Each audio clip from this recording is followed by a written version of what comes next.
welcome back. NicknLex here. Hello, everyone. How's it going? So, tonight we're super excited because we've decided to react to a album that I actually gifted Alexia about 13 years ago. You can see it right there. Yes. Behind Nick's head. There. That's it. Oh, yes, right there by the guitar, by the Charvel.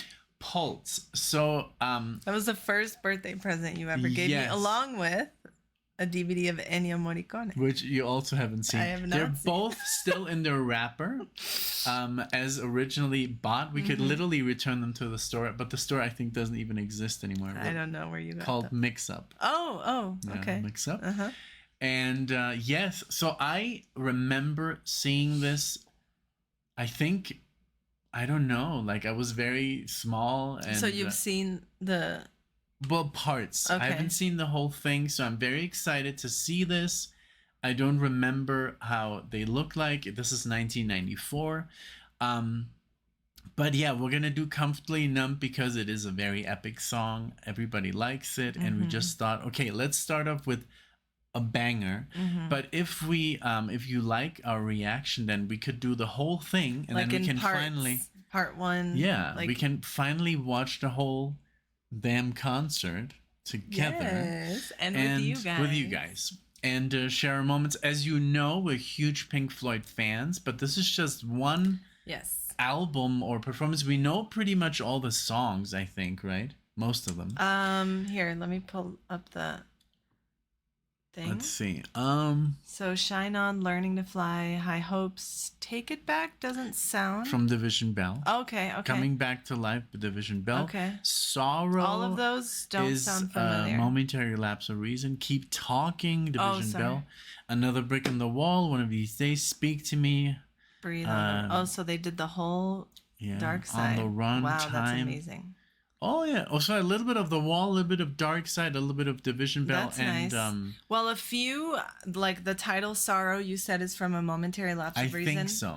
I know that album, but maybe there's a couple tracks on here that I actually don't like recognize the names of. So I would love to do the whole performance, but yeah, we're starting with Comfortably Numb just because it is, like Nick said, very epic, and we kind of just... The solo that everybody loves, of course, but yeah, we just wanted to start with a banger, see how you guys react. So this is at Earl's Court. Yeah, 1994. 1994. I'm very excited about this. I've always wanted to watch Pulse, and... I know.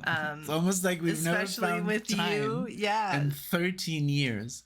And the one that I gave you, the Ennio Morricone, and oh my God, I'm wearing. I know, that's why I'm like, that's so funny. Cool. That was not planned. Yeah. But that one is in Munich, and now you've been to Munich, so now I guess it means even more. Yes, it does. So it does. So this is not a first time reaction to this song. No, it is to this performance and this interpretation of it. But we've heard this before. We'll be air guitaring or maybe singing along. I wonder if he improvises the solo a little bit. You know, I mean, if he kind of like changes it up, because I mean, we haven't really heard Pink Floyd live at all. Just like Brit we did Floyd's. Pompeii. We did the Pompeii. But Pompeii was completely new for me. So I don't really know. I will know exactly if he plays something different. I'll know exactly if he changes his voice a little bit, if he goes in a different key I'll know or as octave. well. I've heard this song many times. Because okay. Oh, sorry.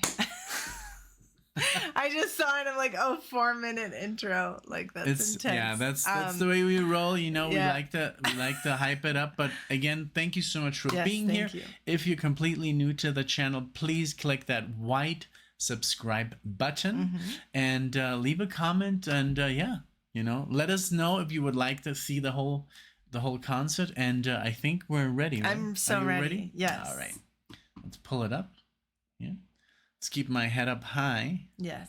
And all right, here we go.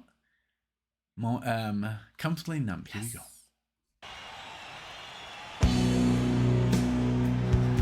Oh, look at those lasers. It's a bit deeper. So lower. Hello.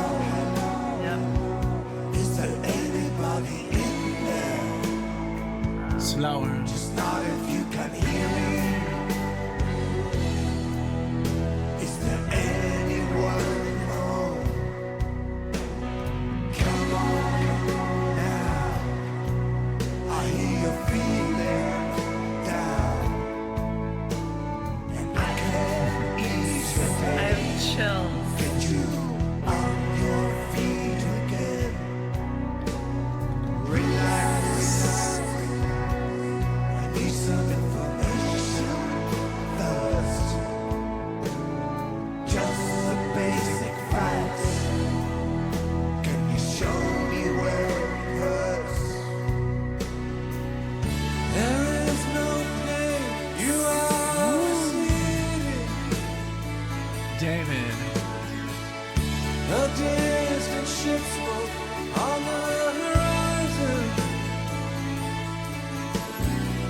You are only coming through in waves. Wow. You lit the spoon, but I can't hear what you're saying. When I was a child, I had a fever.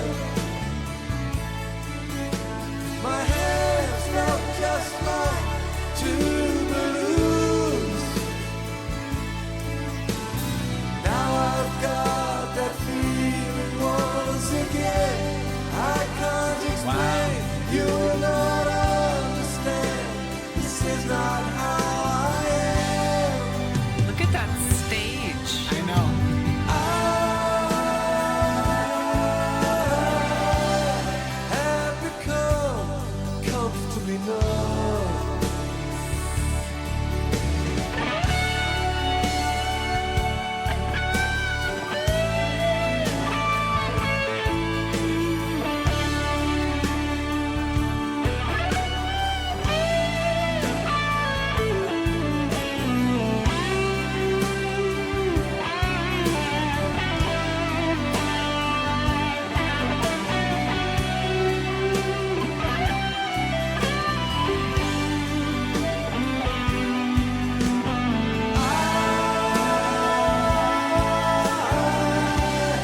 Have become comfortably numb.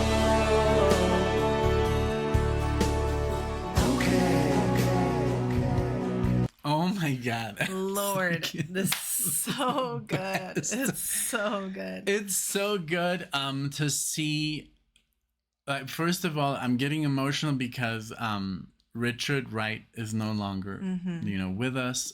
Nick Mason is still alive, David Gilmour, but we have to give props to Roger Waters, for writing this with the boys. Like, this is an amazing song. I mean, I remember the movie when this happens. You see the kid, right? He's like sick and in bed, and his mother is all overprotective. But man, in this setting, this concert, I've always wanted to watch this with you. I know. I'm like, I'm so overwhelmed because the setting, the stage is so big, and they don't even have that circle lit up or anything. So I'm just like picturing it like in other songs, how it must look. But wow. And to see David Gilmour doing those bends up close, like so Beautiful classic. thing, yeah. I love that he respected the solo note for note. Of course, the song is, like you said, a little bit slowed down. Yeah. And a little bit deeper, but the tuning is a little bit deeper. Just to see everyone involved and how many instruments, and then musicians. I was thinking how many musicians, how many cables are hooked up, and everything has to go in the right, like. Yeah, it is weird to see another bass player, but I respect him very much. He must be very, very good because he got hired by Pink Floyd. I love the backing singers. Yes. And it did you see that only the blonde one was singing along with David, because I think the voices are so different. That's what I thought. When the really tough stuff comes in, when the gospel kicks in, I think that's when they kick in. I kind of like they're doing that build up. They're waiting for that build up. Yes. But there's another rhythm guitar player, and then there's David playing. It's so cool to see Nick Mason on the drums, man. And the last time when we watched them, they were like in their 20s, and this is now almost, I think they're in their 50s, mid 50s here, I think. Yeah, because 1994. Yeah. And that's literally this year it turns 30 years old. Wow. So, that's amazing. Yeah, I read that in one of the comments, which obviously, yeah. You want to continue? Yes. And then there comes another. So the first solo, I think that's the one that he plays note for note, but the next one, I think gives a little bit more room for improvisation. Okay, let's see if that happens. Mm-hmm. But I remember that I heard that he played it in one take. And that's it, Originally, one take, and just both solos made up. No, the second one. Okay. But I could be wrong. Please, all you Pink Floyd freaks, let us know if that's true. All right? Okay. Just a little pinprick. But we know more. But you may feel a little sick. Now can you stand up? I do believe it's working. Good. Well, that'll keep you going through the show. Come on, it's time to go. Like, look how much room they all have. There is no pain, you are receding. Those strings, beautiful. A distant ship smoke on the horizon. You are only coming through in words. Wow. Your lips move, but I can't hear what you're saying. When I was a child, I caught a fleeting glimpse out of the corner of my eye. I turned to look, but it was gone. I cannot put my finger on it now. The child is grown, the dream is gone. And I have become comfortably numb.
Woo! Look at the crowd, like. Oh my Lord.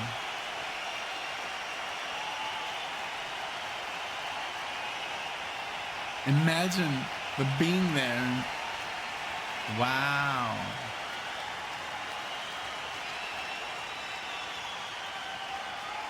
Should I pause? Okay. Oh, so that was the beginning of Run Like Hell. Run Like Hell. Man, we're really well versed in Pink Floyd. Oh my God, that was amazing. So, you're a purist, right? A purist. That solo, that was very. That was better than the one he recorded on the wall. It had obviously hints of it. But he respected the source material, but he made it longer and just, I think, more dramatic, which is beautiful. He's such a great player. And I love that he never loses. He never succumbs to, I'm going to play as fast as I can. He doesn't have to. Every note that he plays is perfect. And it's just like meant to be played at that velocity and intensity, or David is such an iconic player. He doesn't have to play fast. It's not necessary. It would be kind of bizarre to see him shredding, He is such a gentleman on the guitar. Yes, right? He is. Wonderful. Oh man. That was so good. So there were some tears. I got teary-eyed. It was wonderful. This whole, I can't believe it. And it reminded me when we went to see Roger Waters, that hall. That's exactly what I was going to say. Like, when it really hit me was like when the stage was transforming and then that ball that was probably sitting there the whole concert. And then just suddenly, because this is almost the ending of the whole event. So I don't know like how many times the stage transformed throughout, but it must have been so cool that that ball that you were staring at the whole time suddenly turns into something else. And then the lighting, and then suddenly there were like stars everywhere. And I thought to myself, wow, how cool to be in this type of concert that just takes your breath away. And it definitely brought me back to that moment when we went to see Roger Waters. That's like the concert, that and Brit Floyd too, which is, both times Pink Floyd taking our breath away. But like when we went to go see Roger Waters, it was just amazing how many times the stage would just transformed into something else, into the building from Animals, and then suddenly the triangle from Dark Side of the Moon, and all then over just like the entire hall that was feeling of like oh my God. I'm actually happy that we did have a phone that could capture that.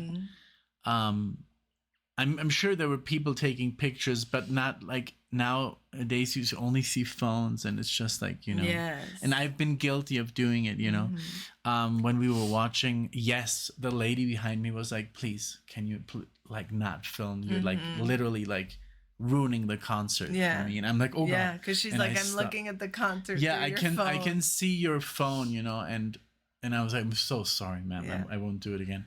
But man, this was amazing. So good. I can't wait for the rest, I've decided with or without you. Oh God. I want to see the rest of this concert from the beginning. Like Shine On You Crazy Diamond is such a way to start, because it's the way that album starts, and it's just so like with those atmospheres. I love that song. Every time that song comes on, I never have skipped it, not once. Oh no, that would be sacrilegious. And I'm always like, oh yeah, this is gonna be good. Every time. So definitely excited to do that. You guys let us know if you want to watch the full Pulse. Tell us in the comments, and thank you guys. If you liked the video, if you liked watching this with us and sharing it, please give the video a like, subscribe. We would love to see you all in the next one. Thank you guys. Bye everyone. Bye.